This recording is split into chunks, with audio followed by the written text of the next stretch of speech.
मैं आप लोगों के बीच आमंत्रित करता हूं। हमेशा चौधरी अभय सिंह चौटाला ने इंटरनेशनल जाट पार्लियामेंट के कार्यक्रम में संरक्षक की भूमिका निभाई। आज भी चौटाला साहब अपनी पद यात्रा को अपने प्रतिनिधियों को झंडा देके आप लोगों से मिलने के लिए आए हैं। मैं समझता हूं बहुत से लीडर होते हैं जो ये कहते हैं कि हम इसलिए नहीं आएंगे कि हमारे पर जातिवाद का ठप्पा लग जाएगा, लेकिन चौधरी अभय सिंह चौटाला जी वो व्यक्तित्व है जो कहते हैं कि पहले मैं जाट हूं, बाद में राजनेता हूं। ऐसे अभय सिंह सत्य जी को मैं निवेदन करता हूं कि चौधरी अभय सिंह चौटाला जी हमारे बीच आए और अपनी बात रखे। चौधरी साहब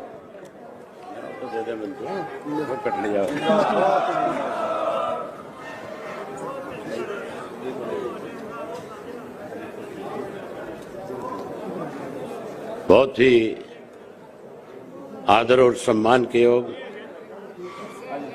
आज के अंतर्राष्ट्रीय जाट संसद के मुख्य अतिथि पूर्व में रहे केंद्रीय मंत्री चौधरी वीरेंद्र सिंह जी, जम्मू कश्मीर के पूर्व मंत्री सरदार मनजीत सिंह जी, उत्तर प्रदेश के राष्ट्रीय लोकदल के विधायक श्री प्रदीप चौधरी जी, चौधरी राम सिंह खुलेरी जी, हरियाणा के इंडिपेंडेंट विधायक चौधरी सोमवीर सांगवान जी, श्री विक्रम रंधावा जी, पूर्व में रहे डीजीपी एमएस मलिक साहब, पंजाब कांग्रेस कमेटी की प्रवक्ता अमृत कौर गिल जी और इस कार्यक्रम के संयोजक राम अवतार पलसानिया जी, पीएस कलवानिया जी, आज के इस कार्यक्रम में देश भर से आए हुए जाट समाज से जुड़े हुए सभी मंच पे बैठे हुए सभी साथीगण, विश्व के सतर से भी आज बहुत सारे अलग अलग मुल्कों से आए हुए मंच पे बैठे हुए सभी आदरणीय साथियों, आज के इस अंतर्राष्ट्रीय जाट संसद में आए हुए आदरणीय बुजुर्गों, नौजवान साथियों, माताओं, बहनों, पत्रकार छायाकार दोस्तों, मेरे से पूर्व जो वक्ता थे उन्होंने सारी बातें समाज कैसे आगे बढ़े, हम सबको मिलकर के कैसे समाज को आगे और लेकर के जाना है, इसके लिए हमें आपस में चाहे हमारे राजनीतिक रिश्ते ठीक ना हो, लेकिन समाज कैसे आगे बढ़े इसके लिए हमें राजनीति से ऊपर उठ करके सबको एक मंच पे इकट्ठा होकर के समाज को आगे ले जाने में अपनी जिम्मेवारी निभानी चाहिए। ये सारी बातें मेरे से पहले बहुत विस्तार से बताई गई। गवर्नर साहब ने बहुत खुल करके आपके बीच में चर्चा करी। एक किस्सा भी बहुत बढ़िया सुनाया उन्होंने कि कैसे वक्त में एक मामूली जाट ने जो भेड़ बकरी चढ़ाने का काम करता था, उसने कैसे लोगों को संगठित किया, कैसे मुसलमान से लड़े, कैसे अपनी कौम को उन्होंने बचाने का काम किया। उनकी अगली पीढ़ी ने उन्हीं से शिक्षा लेकर के कौम को हमेशा आगे बढ़ाने में बड़ी जिम्मेवारी निभाई। चौधरी वीरेंद्र सिंह जी ने भी सारी बातें आपके सामने रखी। मेरी ख्याल अब कोई ऐसा इशू है नहीं कोई बचा हुआ जिस पे कोई चर्चा की जा सके, लेकिन मुझे मंच पे बुलाया गया। मैं विशेष रूप से पलसानिया जी का, कलवानिया जी का आभारी हूं कि उन्होंने आज मुझे आपके बीच में बुला करके आप सब लोगों से रूबरू होने का जो मुझे सौभाग्य प्राप्त हुआ, उसके लिए मैं इनका बहुत आभारी हूं। साथियों, शिक्षा की बात चली, बिजनेस की बात चली कि हमें अपने बच्चों को शिक्षित करना चाहिए, हमें बिजनेस में आगे बढ़ना चाहिए। विदेश साहब एक मेरे साथी ने, मेरे बहुत अच्छे मित्र हैं, बहुत लंबे समय से मेरा उनसे रिश्ता रहा है, उन्होंने भी थोड़े समय में एक बहुत बड़ी बात कही थी कि कैसे आज हम 50-50 लाख रुपया खर्च करके अमेरिका के बॉर्डर के साथ लगते हुए मुल्क है उनका वीजा लेकर के कैसे अमेरिका में एंट्री हो, उसके लिए जहां पैसा खर्च करते हैं वहां कई दफा ऐसे हालात भी पैदा हो जाते हैं कि जो बच्चे यहां से जाते हैं वो अपने मुकाम तक पहुंचने से पहले परमात्मा को भी प्यारे हो जाते हैं। बहुत मुश्किल तरीका है। उन्होंने जो बताया कि हमें अपने बच्चों को एजुकेट करके, पढ़ा लिखा करके, अच्छी डिग्रियां दिला करके इस योग्य बनाना चाहिए कि वो कम से कम जब विदेश में जाना चाहे तो उनकी डिमांड हो वहां पे कि उनको वहां की कंपनियां स्वयं यहां से वीजा दे करके उन मुल्कों में जॉब दे। बात बहुत बढ़िया थी। और उन्होंने ये भी कहा कि हमें इस लायक बच्चे बनाने चाहिए कि हमें यहां पे भी किसी किस्म की दिक्कत नहीं आनी चाहिए। लेकिन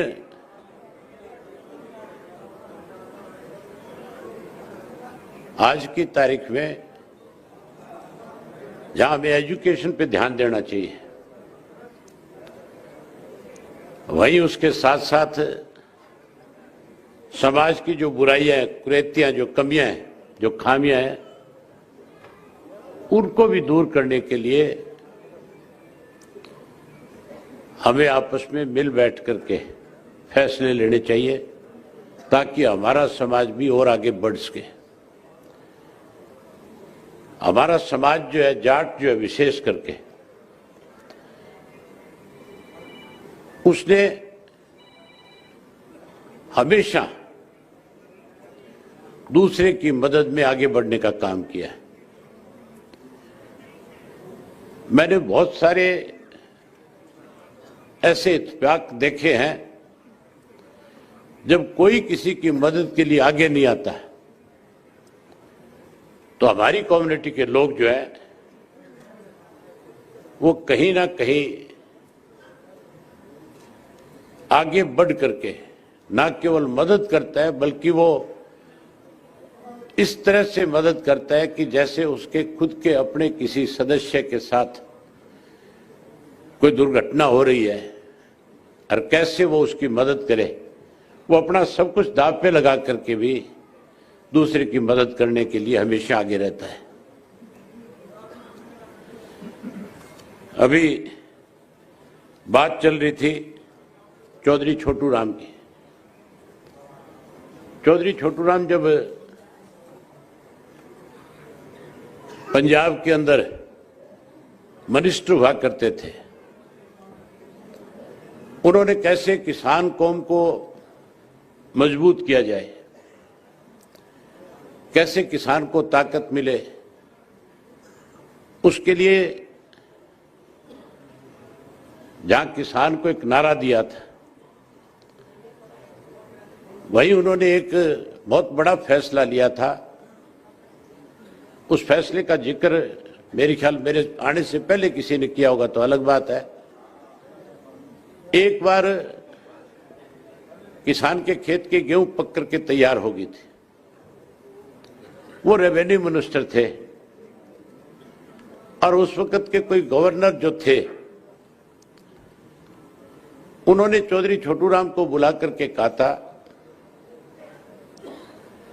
कि हमें किसान की सारी गेहूं जो है इस मूल्य पे चाहिए। 1 रुपया शायद बढ़ाया गया था और चौधरी छोटू राम ने कहा कि अगर आप 1 रुपया बढ़ा करके किसान से गेहूं लेना चाहोगे तो फिर आप किसान के साथ जो है जबरदस्ती कर रहे हैं। उन्होंने कहा कि इसका भाव बढ़ाओ ताकि मैं किसान को इस बात के लिए राजी कर लूं कि वो अपनी फसल आपको दे। लेकिन वो गवर्नर जो था अहंकारी था, उसने उनकी बात को स्वीकार नहीं किया और उसने कहा कि अगर इस तरह से नहीं दोगे तो फिर हमें आपसे कैसा बर्ताव करके गेहूं लेनी है वो फिर हम अपने आप फैसला करके ले लेंगे। चौधरी छोटू राम ने कहा कि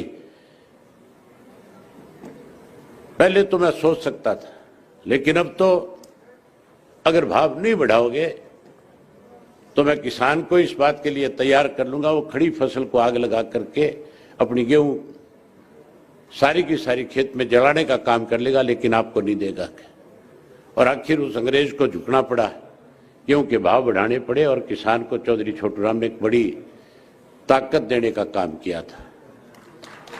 आज हम इसीलिए तो अपनी जितने भी तस्वीरें आपके सामने ऊपर लगी हुई है, इन सबको इस बात के लिए याद करते हैं कि इन सब ने अपने राजनीतिक जीवन में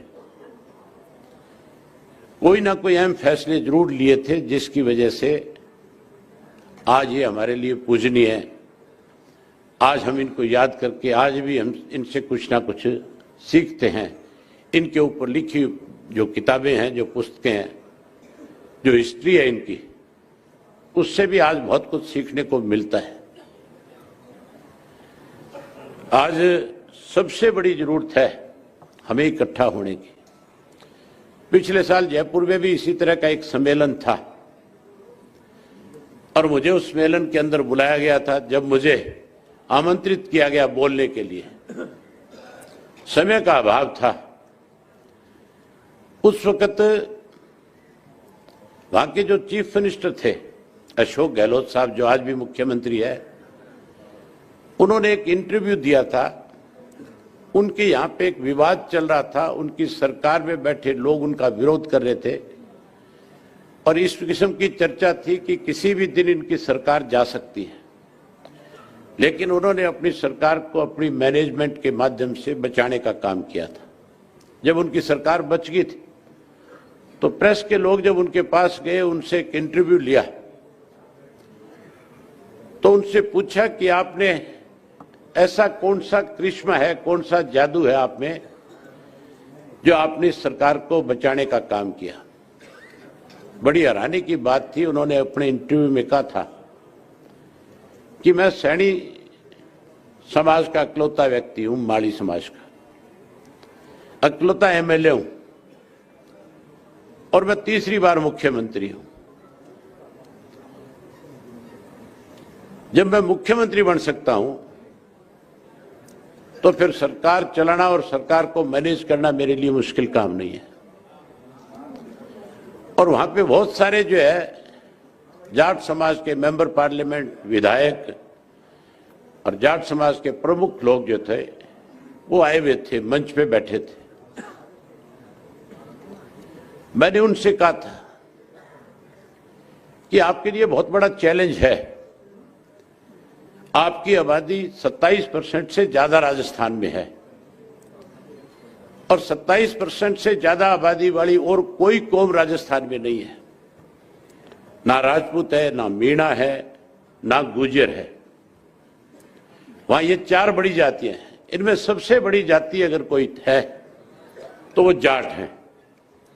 और मैंने कहा ये अशोक गहलोत ने जो इंटरव्यू में बात कही है, ये आपको चैलेंज किया एक तरह से कि 27% वाले भी जो हैं उन पे भी मैं आज राज कर रहा हूं।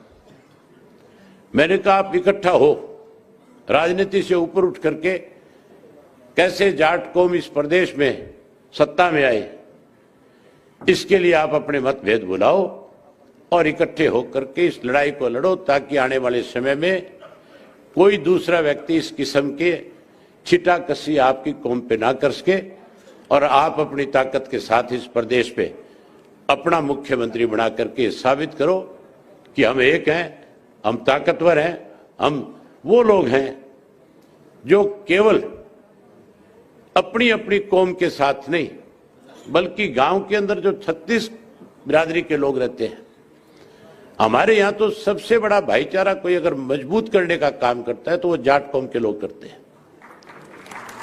आप किसी गांव का उदाहरण ले लो, अगर किसी गांव के अंदर, जाट के गांव के अंदर किसी गरीब के घर में कोई अनहोनी हो जाती है, सबसे पहले जाट जाति के लोग उसके दरवाजे पे जाकर के खड़े होते हैं और उससे जाकर के कहते हैं कि जो हो गया उसको तो हम वापस नहीं करवा सकते, लेकिन हम तेरे साथ हैं, आगे तेरे को किसी किस्म की परेशानी ना आए, इसके लिए तुझे चिंता करने की जरूरत नहीं है, हम तेरे साथ खड़े होकर के तेरी मदद करने में जो हमारी जिम्मेवारी होगी उसको निभाने का काम करेंगे। हम तो भाईचारे को मजबूत करते हैं, लेकिन जो सत्ता में बैठे लोग हैं वो कहीं ना कहीं हमारे भाईचारे को तोड़ने में हर तरह के अच्छे हथकंडे अपनाने का काम करते हैं। चौधरी वीरेंद्र सिंह बैठे हैं, हरियाणा के अंदर जाट आरक्षण को लेकर के बहुत लंबे समय से इस बात की मांग की जा रही थी कि जैसे राजस्थान के अंदर बैकवर्ड क्लास के अंदर जाट को प्रतिनिधित्व दिया गया है, जाट को आरक्षण दिया गया, उसी तरह हरियाणा में भी 10% जाट को आरक्षण दिया जाए। जाट को नहीं, उसके साथ 4 और कौम भी जोड़ी गई थी, जिसमें बिश्नोई था, जिसमें रोड था, जिसमें आपके जाट था, त्यागी था, इन सब के लिए मांग करी थी। और बहुत लंबे समय से सत्ता में बैठे लोग जो है ये आश्वस्त कर रहे थे कि हम आपको आरक्षण देने का काम करेंगे, लेकिन हमें आरक्षण देने की बजाय आंदोलन करने वाले जो नौजवान बच्चे थे उनके ऊपर रात को निहत्थे जो बैठे थे, पुलिस से गोलियां चलवा करके एक दिन में 32 लोगों को मौत के घाट उतारने का काम किया था।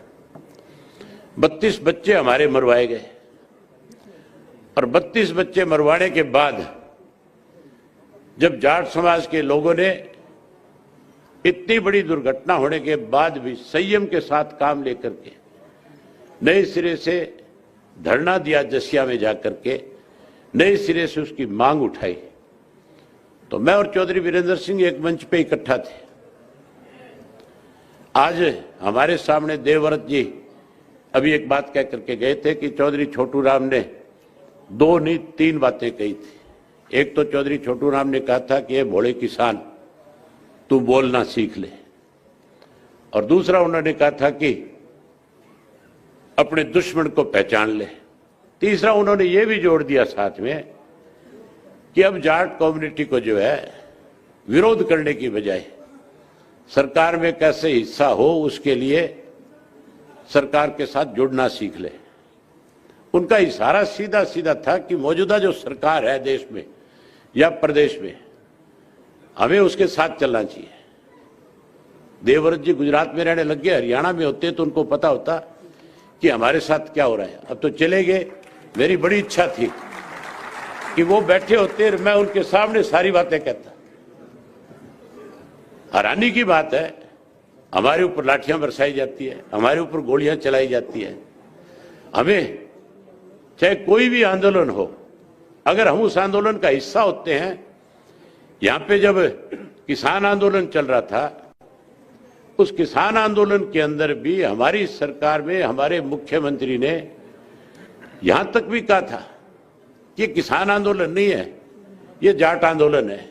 हमें तो उसमें भी अलग थलग करने की कोशिश करी गई, हमें अलग थलग करने की कोशिश की जाती है, और हमें ये सिखाने की भी कोशिश की जा रही है कि हमें इस सरकार के साथ चलना चाहिए। हमें तो ये सीखना चाहिए अब कि हमारी अपनी सरकार कैसे बने। हम 30% है, हम किसी के पीछे नहीं लगना चाहते, कोई हमारे पीछे लगे तब जाकर के आप ये मान के चलो हम 30% वाले किसी 5% 10% वाले के पीछे लग करके क्या अपनी ताकत को कमजोर करना चाहते हैं? कमजोर करना चाहते हो क्या आप लोग? हाँ, तो हमें तो कैसे हमारा राज बढ़े, कैसे हम सत्ता में आए, कैसे हम अपनी सरकार चलाएं, हमारे से पंजाब के लोग बहुत समझदार हैं। पंजाब के लोगों ने कभी भी ऐसा फैसला नहीं होने दिया कि वहां जट सिंह के स्वयं कोई दूसरा चीफ मिनिस्टर बन जाए। मैं आपको एक किस्सा बताता हूं उनका। इससे पिछला जो चुनाव था पंजाब के अंदर, उस वक्त भी इस किस्म के हालात थे, इस किस्म की चर्चा थी कि आप पार्टी सत्ता में आएगी। और उस वक्त में केजरीवाल ने किसी का चीफ मिनिस्टर का नाम तय नहीं किया था। उसकी नीयत यह थी कि दाव लगे कहीं ना कहीं तू पंजाब का चीफ मिनिस्टर बने। पंजाब के जो जट सिख मतदाता थे उसको यह बात समझ में आ गई थी कि अगर गलती से भी आप पार्टी को सत्ता में ले आए तो फिर केजरीवाल चीफ मिनिस्टर बन जाएगा, फिर तुम्हारे हाथ से सत्ता चली जाएगी। इसलिए उन्होंने बादल साहब को वोट देने की बजाय कांग्रेस को वोट देकर के अमरिंदर सिंह को चीफ मिनिस्टर बना दिया था। बना दिया था कि नहीं बना दिया था? अब की बार जो है भगवंत मान का जब नाम आ गया था तो फिर वहां के जो मतदाता थे वो कांग्रेस से भी परेशान हो चुके थे और वो अकाली दल को भी सत्ता में नहीं लेकर आने देना चाहते थे।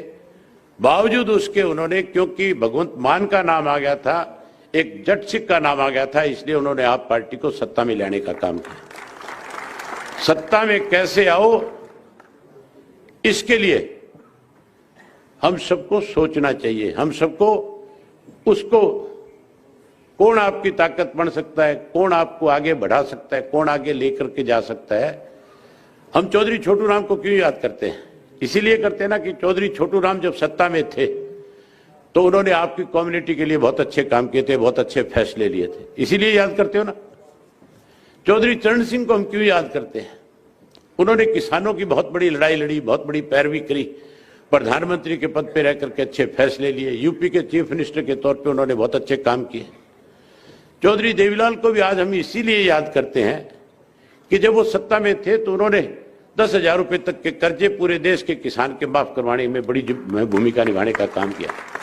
उन्होंने पेंशन जैसी योजनाएं लागू करी थी जिससे आज पूरे देश के लोगों को लाभ मिल रहा है। हर बुजुर्ग को एक सम्मान पेंशन देने का काम किया था, इसलिए आज हम उनको याद कर रहे हैं। जितने भी हमारे किसान लीडरशिप जो रही है उसको इसीलिए याद करते हैं कि उन्होंने हमारे लिए अच्छे काम किए। मैं आप लोगों का ज्यादा समय न लेकर के सिर्फ एक ही बात आपसे आखिर में कहना चाहूंगा कि हमें अपने समाज को आगे ले जाने के लिए सबको मिलजुल करके राजनीति से ऊपर उठ करके समाज के हित में जो फैसले हैं वो हर हालत में लेने चाहिए। और उसके लिए कोई भी व्यक्ति अगर पहल करे और मेरे जुम्मे कभी भी आने वाले वक्त में कोई इस तरह की जिम्मेवारी लगाए कि समाज के लिए हम ये फैसला लेने जा रहे हैं और आपको इसके लिए कोई स्टेप डाउन करना पड़ेगा, तो मैं बिना किसी झिझक के अपना स्टेप डाउन करके भी समाज को कैसे ताकत मिले, समाज कैसे आगे बढ़े, उसके लिए मैं उनके साथ खड़ा हो जाऊंगा।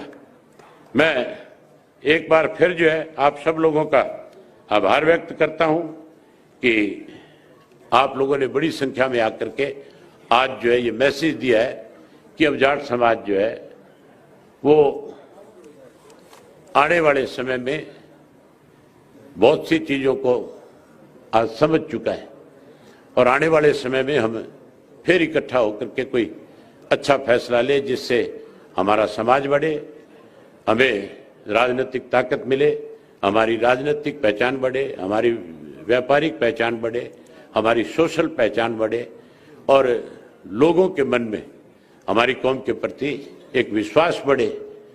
और उसके लिए हम कोई छोटे मोटे विवाद मतभेद उनको भूल करके हमें मजबूती के साथ इकट्ठा हो, ये मैं कामना करता हूं।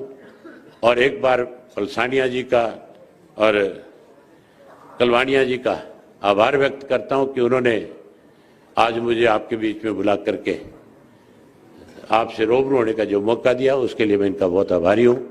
बधाई देता हूं चौधरी वीरेंद्र सिंह जी को भी।